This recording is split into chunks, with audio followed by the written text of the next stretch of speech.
네, 백분 토론 본방송 마무리했고요. 유튜브 연장전 시작하도록 하겠습니다. 시간이 되는 데까지 한번 달려보도록 하겠습니다. 아까 저희가 얘기했던 것 중에서 좀 중요한데 좀 너무 짧게 지나갔던 부분 중에 하나가 왜 조선업인가? 우리의 전략 중에 하나가 잘 먹혔던 전략 중에 하나가 마스가였다. 이런 얘기들을 정부에서 하고 있지 않습니까? 왜 조선업인가? 이 얘기를 좀 해주셨으면 좋겠어요. 그 트럼프 행정부가 출범 초기부터 조선업 재건을 국가안보 사항이다라고 하면서 미국의 조선업을 부흥시키겠다고 했습니다. 그래서 4월 달에 두 가지 조치를 했습니다. 하나는 그 행정명령을 발표하면서 미국의 해양 우위 회복을 위한 각종 계획과 법안을 마련하라고 상무부, 국방부, 예산처 등에 지시를 했어요. 이제 거기 보면 상무부에게는 이제 동맹국 조선회사의 미국 내 투자를 유도할 수 있는 인센티브와 금융 지원 방안을 마련을 하고 예산처는 관련 예산 확보를 위한 트러스트 펀드 등을 만들라고 그렇게 돼 있습니다. 그러니까 제가 보니까 우리 협상팀이 이 4월 9일 날 발표된 트럼프의 행정명령을 아주 면밀히 분석을 했어요. 그래서 미국이 원하는 게 이거구나 라는 것을 정확하게 맞춰준 겁니다. 그래서 이번에 협상 타결에 크게 기여한 겁니다. 아주 그 정확한 내용을 파악하고 두 번째 미국의 조치가 뭐였냐면 중국 조선소가 건조한 선박이 미국 항구에 입항할 때 입항료를 부과시켰습니다.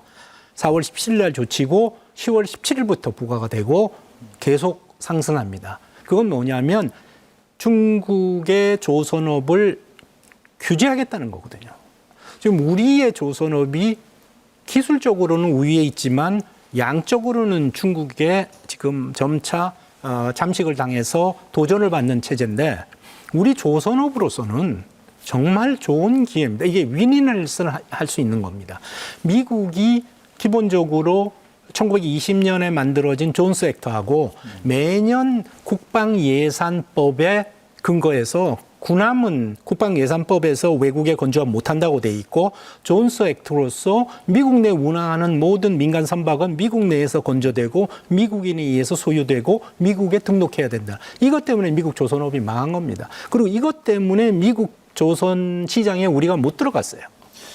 미국의 조선펀드 만드는 게 우리 산업에 아까 도움이 많이 될 거라고 하셨고 실제 시장에서도 보면 지금 주가가 연일 조선 주가가 많이 올랐어요. 예.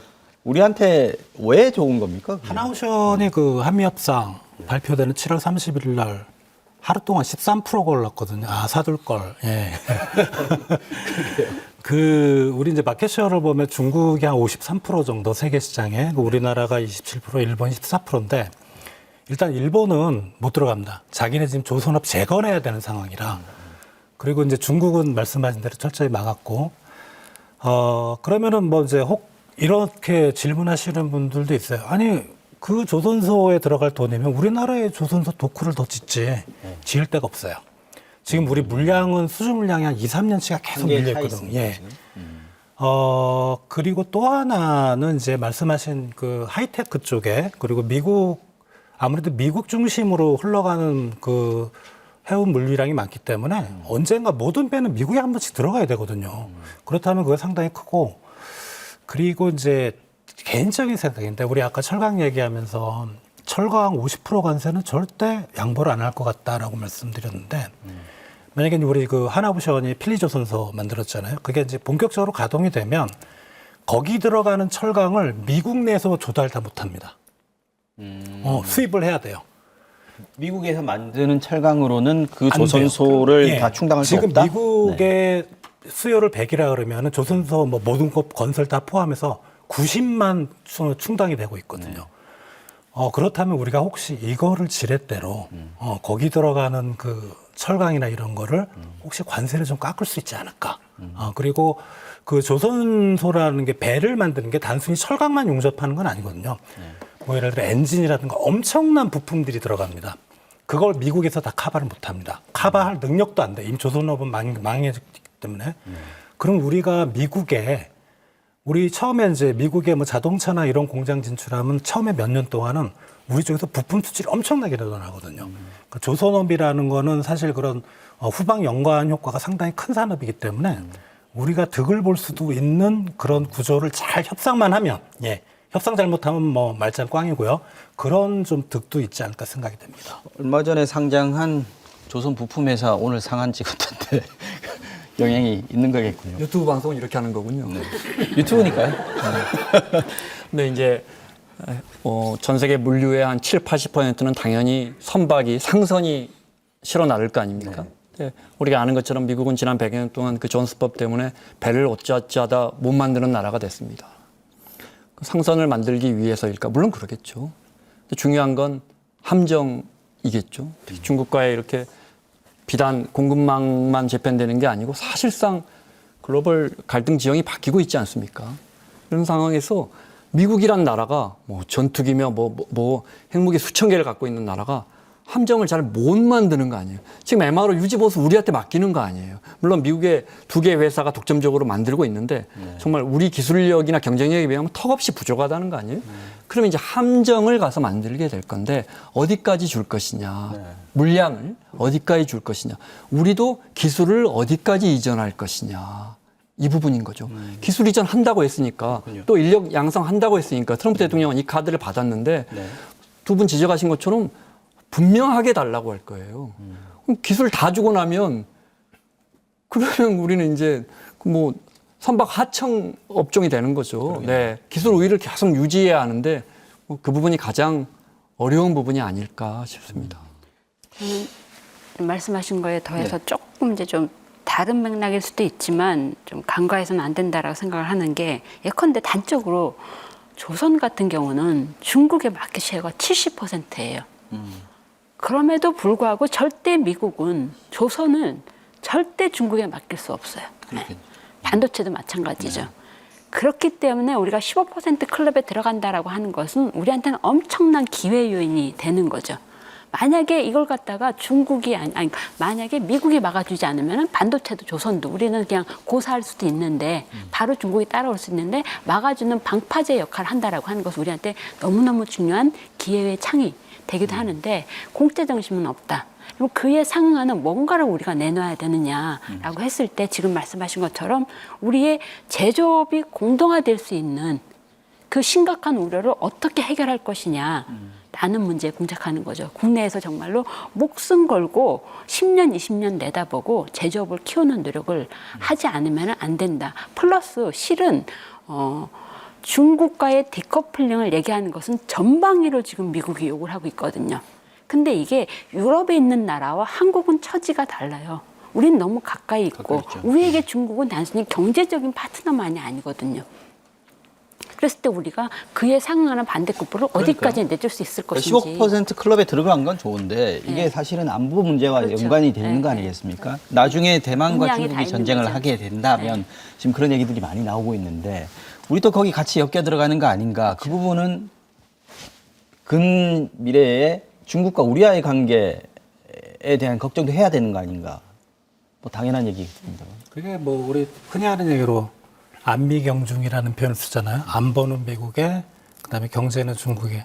미국이 항상 불만을 가지는 건 그거죠. 예. 안보를 미국에 맡겼으면 경제도 미국에 맡겨라. 중국하고 끊어라. 근데 우리 입장에서 아까 제가 이제 처음에 말씀드렸던 수출의 20%도 미국으로 가지만 수출의 20%도 중국으로 갑니다. 오히려 홍콩 거쳐가는 것까지 포함하면 홍콩에 거기 뭐 우리 수출품이 홍콩에 뭐 공장도 없는데 왜 홍콩이 아니겠죠? 본토로 가는 거겠죠. 그럼 한 30% 가까이 됩니다. 중국을 빼놓고는 사실 우리나라 경제가 버틸 수는 없어요.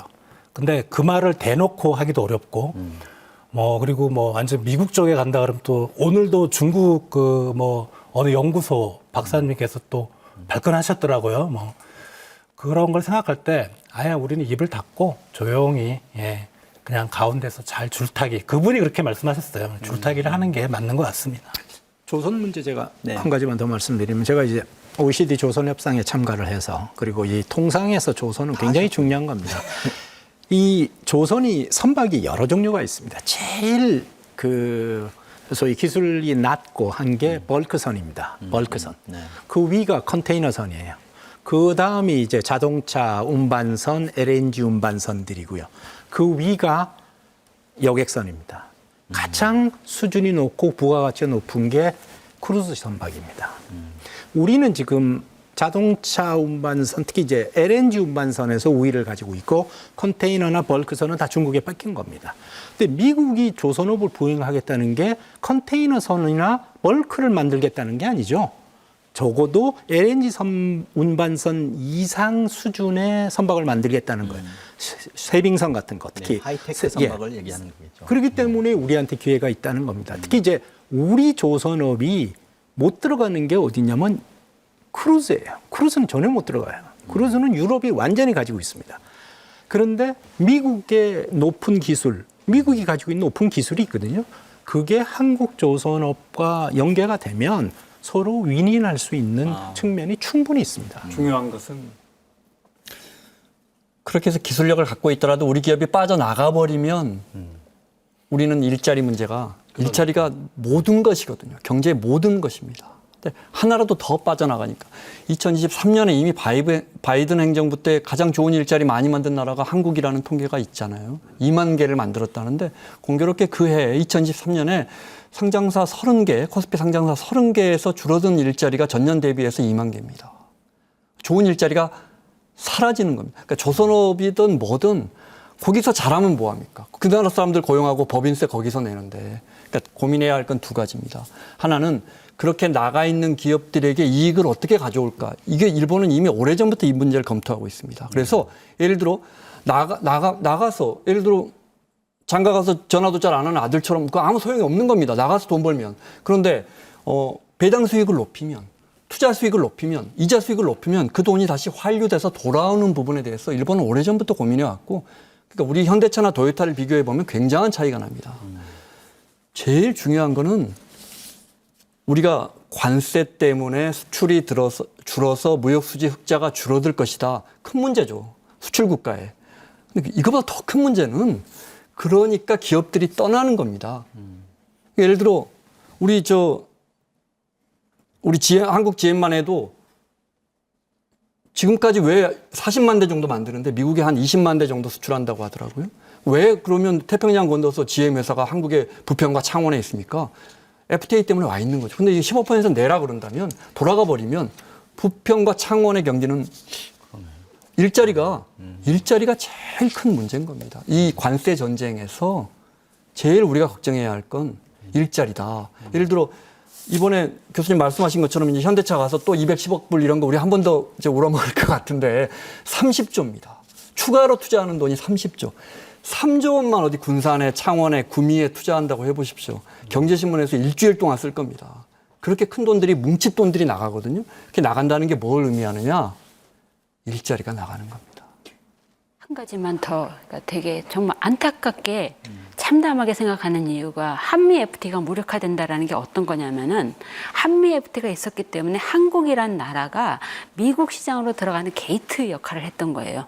그래서 한국에 와서 투자해서 관세가 제로기 때문에 미국에 수출하면은 윈윈이 된다. 그걸 보고 오는 기업들이 있었어요. 그 한국의 제조 기지로서의 어떤 이점이 사라진다라는 거예요. 한미 FTA가 없어지면서 외국 기업들 말씀하시는 거죠.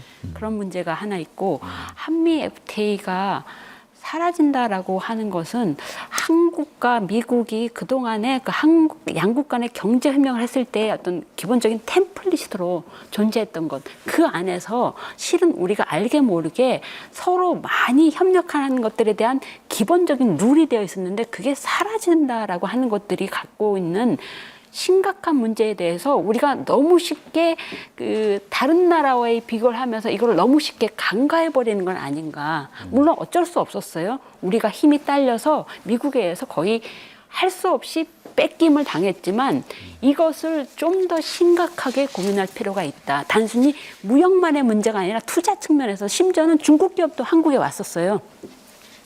근데 그런 토대가 사라지는 것에 대해서 저는 더 심각하게 한국 제조업 기지로서의 어떤 강점이 사라지는 이 문제를 어떻게 할 것인가. 한미 FTA 중요성이 관세에 있지 않습니다. 네.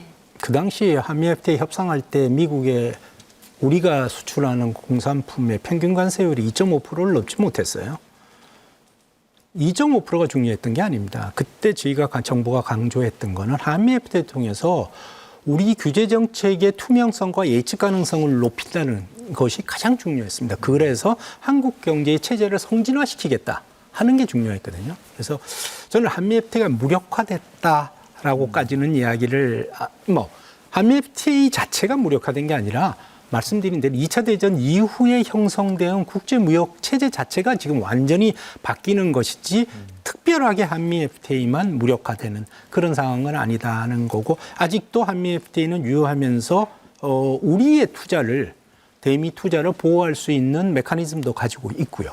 그래서 그거는 중요하다고 보고요. 두 번째는 이 전체적으로 미국과의 관계에서 우리가 입장을 좀 분명히 할 필요가 있습니다. 그거는 미국이 우리 안보에 있어서 가장 중요한 파트너라는 점을 보다 분명히 할 필요가 항상 있다고 생각을 합니다. 그래서 그런 측면에서 이번에 미국과의 관세 문제도 대응할 필요가 있다는 그런 생각을 갖고 있습니다.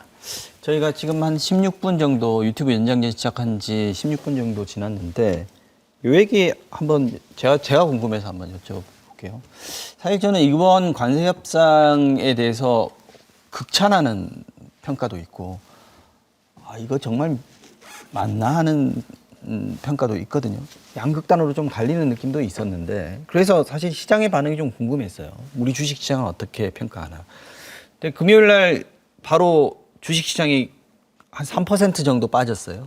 3. 몇 % 하락하는 모습을 보였는데 마침 그날 또 세제 개편안이 그러니까 나오면서 그것 때문인지 관세 협상의 결과에 대한 반응인지 이게 좀 아쉽더라고요. 그래서 시장은 어느 정도 반응을 보였다라고 이게 좀 나오나요? 수치적으로 나오는지 어떻게 보셨어요? 너무나 명확하게 대주주 과세 요건 강화하고 이런 부분 때문에 그날 주가가 급락한 것은 그런 부분이라고 봅니다. 관세 협상은 영향이 없었다. 관세 협상은 관세 협상 때문에 올라갈 수 있었는데 더 빠진 거 같아요. 자동차는 빠졌죠. 자동차 현대차는 빠졌네요. 네, 관세의 영향으로. 그렇지만 관세 협상이 뭐 그렇게 굉장한 호재도 아니었지만 저는 그게 크게 왜냐하면 불확실성을 해소했기 때문에 큰 악재는 아니었다고 봅니다. 유럽의 경우에 보면 그 EU가 타결하고 난 다음에 유로화가 달러에 비해서 1% 하락을 했어요. 파운드에 반해서 0.8% 니케이도 하락하고. 그날 합의된 날 3% 올랐습니다. 네. 그런데 EU는 떨어졌고 EU 주말에 그 파이낸셜 타임스 컬럼 중에서 제가 주의 깊게 본 게 브뤼셀에 있는 연구기관의 소장이 썼는데 유럽의 굴욕의 여름이라는 컬럼입니다. 아주 굴욕적이었다. 트럼프 이기 이후에 EU가 3번 굴욕을 겪었는데 첫째는 나토 정상회담에서 트럼프 요구대로 5% 국방비 올리는 거 합의해 준 거. 두 번째, 우크라이나에 대한 미국의 무기 지원 대금을 유럽이 부담한다는 거. 세 번째, 이번 관세 협상이다. 이렇게 지적을 했어요. 그러니까 지금 전체적으로 유럽도 미국과의 관세 협상에서 굴욕적이라고 느끼는 거예요. 다. 그렇지만 일기 때하고는 완전히 다른 게 우크라이나 전쟁이라는 게 있기 때문에 유럽이 어쩔 수 없는 거예요. 그렇게 돼 있고 주의나 일본도 똑같습니다. 안보라는 게 있기 때문에 미국의 요구사항을 일정 부분은 수용을 하고 들어가는 겁니다. 잠깐만 저는 그 부분에서 이제 기본적으로는 동의를 하는데 전혀 다른 세계가 왔다라고 하는 것은 우리에게는 과연 동맹이 이렇게 중요하다면은 이거는 일방적인 짝사랑이 아니라 동맹을 이렇게 대해도 되는가 라는 차원에서 우리는 우리 나름대로 또 우리의 갈 길을 좀 준비해야 되지 않나라는 생각이 들거든요. 동맹 중요합니다. 그러나 동맹에 의해서 일방적으로 휘둘리지 않기 위해서는 우리가 어떻게 전략적인 자율성을 생각할 것인가, 어떻게 자강을 이룰 것인가, 그것은 군사, 안보, 경제 전반적으로 이젠 우리가 스스로 더 이상 쉽게 휘둘리지 않을 나라가 되기 위해서는 무엇을 할 것인가도 심각하게 고민해야 되는 지점에 온 게 아닌가라는 생각을 합니다. 사실은 우리나라도 이제 쉽게 휘둘리지 않는 나라가 된 거 아니야? 이런 생각도 했었거든요. 근데 이번에 온 세계가 아니죠. 트럼프 한 사람에게 휘둘리는 걸 보면 네. 정말 열받기도 하고요. 예.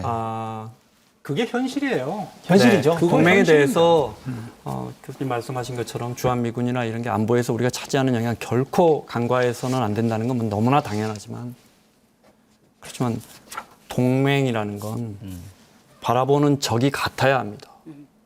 지금 미국의 적과 우리의 적은 하나도 식별이 안 됩니다. 예를 들어 미국의 적은 러시아입니까? 제가 볼 땐 중국밖에 남지 않았거든요. 네? 우리의 적은 그럼 중국입니까? 이런 부분들이 동맹을 유지할 수 있는 기초 근간이 큰 틀에서 흔들리는 겁니다. 그러니까 뭐 주한미군 이 말씀을 드리자는 게 아니고 근본적으로 패러다임이 바뀌고 있다는 겁니다. 그러니까 거기에 매몰돼서도 안 되는 겁니다. 또 하나 관세 협상 관련해서 아까 이야기했었지만 유튜브니까 이런 이야기가 되는 거 아니에요? 하세요. 이제 마구 얘기해도 되는 거예요? 아니 저는 이제 기자로서 사실은 타결이 나서 보니까 전문가분들 의견 듣고 싶습니다. 타결이 나서 보니까 사실은 트럼프 생각은 이랬던 것 같아요. 아, 한국, 일본, EU 조금 우호적인 나라들 15%로 팍팍팍 정리하고 중국부터 이제 힘든 나라들 가자. 예를 들어 인도만 해도 답 안 나오거든요. 그 러시아 원유 받지 말라는데 계속 받아버리는데 인도에 고일 관세 부과하면 중국으로 가버릴 거 아니에요. 그러니까 이런 그다음에 이제 캐나다, 멕시코도 이게 쉽지 않거든요. 캐나다 잔뜩 와나 있단 말이에요. 그래서 8월 1일 전에 우리하고 친한 나라, 쟤들은 원래 우리하고 잘 싸우지 않아. 말 잘 들을 거야 하는 나라들은 15% 정해져 있어서 15%는 당연 받을 수 있는 값이었고 더 얻을 수 있는 레버리지가 있었고 공간이 있었는데 우리 언론이 일부 언론에서 8월 1일 전에 못하면 이거 우리 정부는 사실은 트럼프 눈밖에 난 거야. 세상 무너지는 그럼 이거 그렇게 큰일 나는 거야. 이건 우리는 완전히 지금 글로벌 공급망에서 우리 아웃되는 거야. 이런 분위기를 잡아가니까 현장에서 싸우는 우리 협상단 입장에서는 자꾸 시계를 보게 되지 않았나. 타결되고 나니까 이런 생각이 듭니다.